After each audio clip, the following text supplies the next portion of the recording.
Bienvenue à l'émission Le Temps d'une pelle. Cette semaine, nous allons découvrir quelle distance parcourent les abeilles pour produire 1 kilo de miel. Et pour ce faire, on s'entretient avec Alexandre Garner, apiculteur. Bonne émission.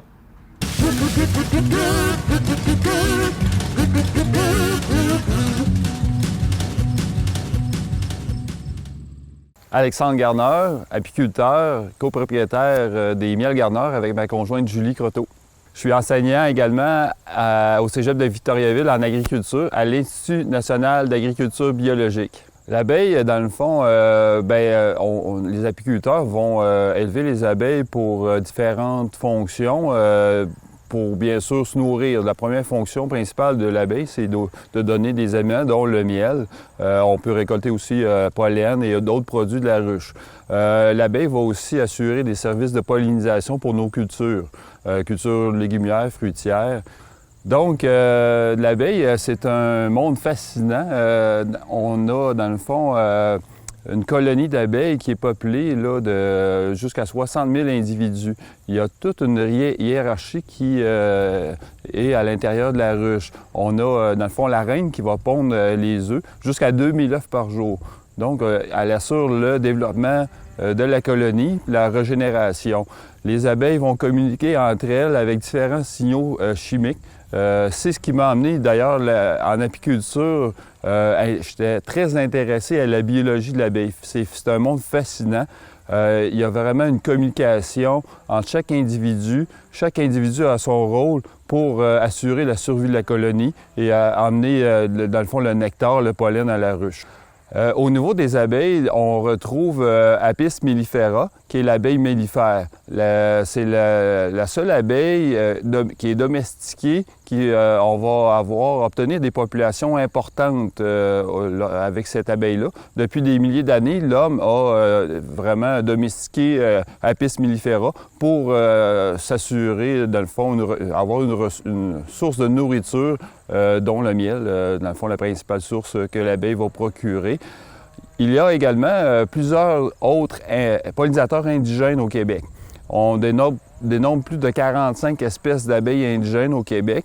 Et puis, par contre, ce sont des abeilles qui sont souvent solitaires, où ils vont vivre par petits groupes d'individus. Donc, on pense entre autres aux mégachilles, les osmies. Et on retrouve également les bourdons, qui sont des pollinisateurs importants qu'on voit souvent dans nos jardins, qui vont butiner dans les fleurs.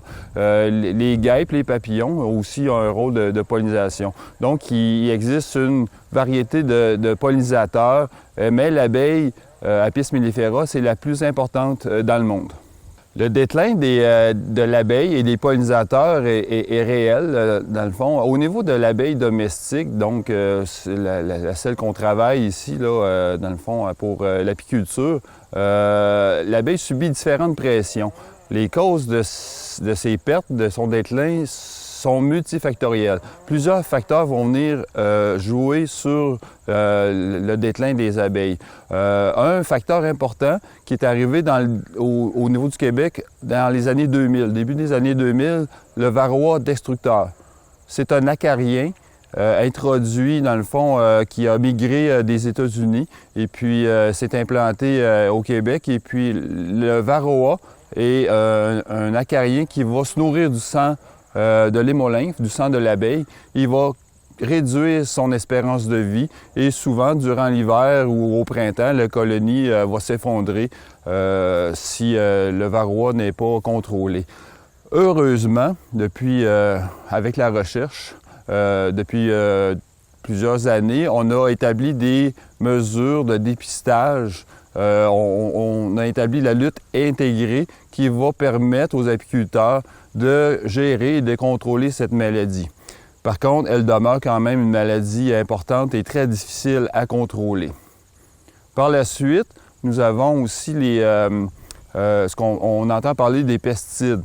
Bien sûr, qui dit pesticide ou insecticide a un effet direct sur la santé des populations des abeilles.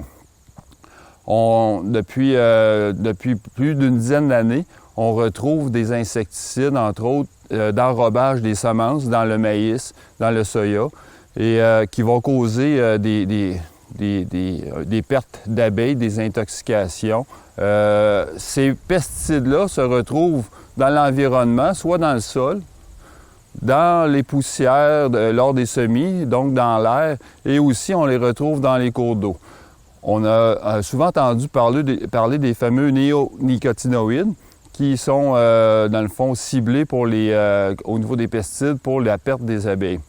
Depuis quelques années, il est apparu de nouveaux insecticides dans des insecticides systémiques qui ont remplacé les néonicotinoïdes, mais ont un effet également néfaste pour l'abeille et notamment plus toxique pour les insectes aquatiques qui jouent un rôle également dans la biodiversité, pour la nourriture des oiseaux, etc., les poissons. Donc, le problème demeure, dans le fond, grave et inquiétant. Le fait vous pouvez implanter des bandes florales, c'est ça, pour aider les pollinisateurs indigènes et aussi les abeilles domestiques. Donc, le fait d'aménager nos cours, nos jardins avec de multiples fleurs, dans le fond, donne un coup de pouce aux pollinisateurs. Par contre, là, il faut penser que l'abeille domestique voyage à 3 km de rayon autour de la ruche. Donc, on a besoin d'étendues très importantes florales pour assurer vraiment une source de nourriture. Il faut penser que chaque colonie d'abeilles contient 60 000 individus. Donc, ces 60 000 individus-là couvrent un grand territoire et ont besoin de sources importantes de fleurs. Le fait de mettre des fleurs dans votre jardin assure quand même une certaine alimentation pour les pollinisateurs, mais il faudrait aussi aménager les terres agricoles et les bandes à introduire autour des cours d'eau, des bandes florales, exemple, donc autour des bois. On pourrait demander aux municipalités d'éviter de couper le gazon autour 2 fois par année sur le bord des fossés. Peut-être qu'une fois aux 2 ans suffirait pour l'entretien des fossés. Et les fossés de toutes nos routes offrent quand même une bonne biodiversité au niveau, c'est ça, des plantes florales pour les pollinisateurs, pour les abeilles. Pour produire 1 kilo de miel, c'est important de se rappeler chaque kilo que vous allez, dans le fond, consommer. L'abeille a fait un travail colossal au niveau de la pollinisation. La colonie entière, pour produire 1 kilo, elle a parcouru 3 fois le tour de la Terre, en distance de vol, combinée avec toutes les butineuses. Et 1 kilo de miel, les abeilles ont la capacité de faire ça en 1 journée. Et voire des fois même jusqu'à 2 kilos par jour. Donc, c'est colossal. Les abeilles ont vraiment, dans le fond, ils travaillent en collectivité, en harmonie, puis ils arrivent à ce travail là, vraiment impressionnant. Donc, dans les médias, dans les journaux, on entend plus souvent parler du déclin des pollinisateurs et de la perte, c'est ça, perte d'abeilles. Dans le fond, la disparition de l'abeille. Le mot disparition, dans le fond, il faut mettre des nuances, à mon avis.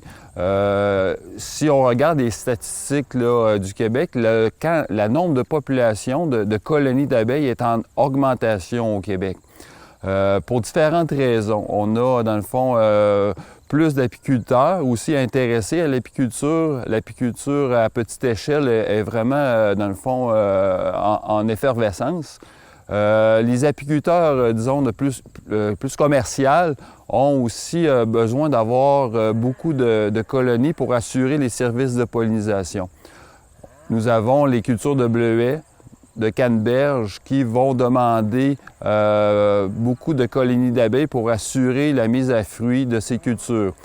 90 % du rendement, exemple, dans le bleuet, dans la canneberge, est attribué à la pollinisation de l'abeille. Donc, les apiculteurs vont donner des services de pollinisation pour ces cultures-là. Au niveau, dans le fond, des techniques apicoles du Québec, on est quand même, dans le fond, regardé par nos voisins de la France. Depuis le début des années 2000, lorsque l'acarien levarois est arrivé au Québec, on a le centre de recherche de Deschambault qui est un magnifique centre apicole.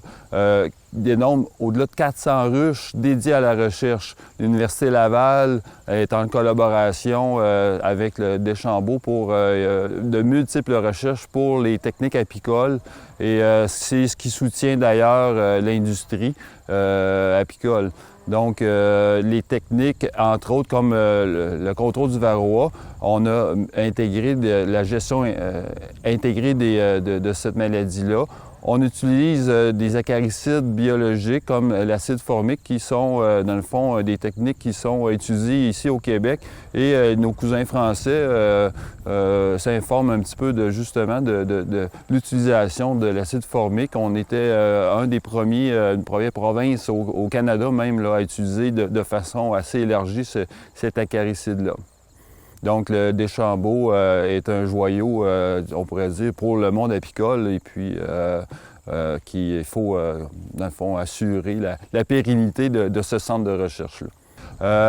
Il y a eu en septembre dernier un événement mondial qui était Apimondia 2019 qui s'est déroulé à Montréal. Plusieurs conférences de différents pays aussi avaient, dans le fond, des sujets sur le déclin des pollinisateurs et puis c'est vraiment une problématique mondiale.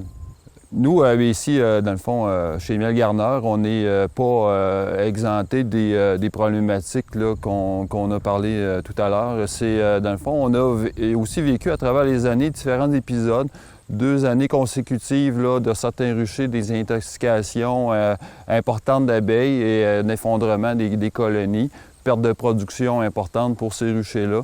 L'année dernière, dans le fond, on parle des changements climatiques. On a eu un exemple là, en 2018, un automne très chaud qui a, dans le fond, fait travailler davantage les abeilles durant, dans le fond, une période qui doit être plus calme pour passer l'hiver. Elles se sont un peu épuisées à butiner là, à l'automne, combiné avec un hiver très long, très froid.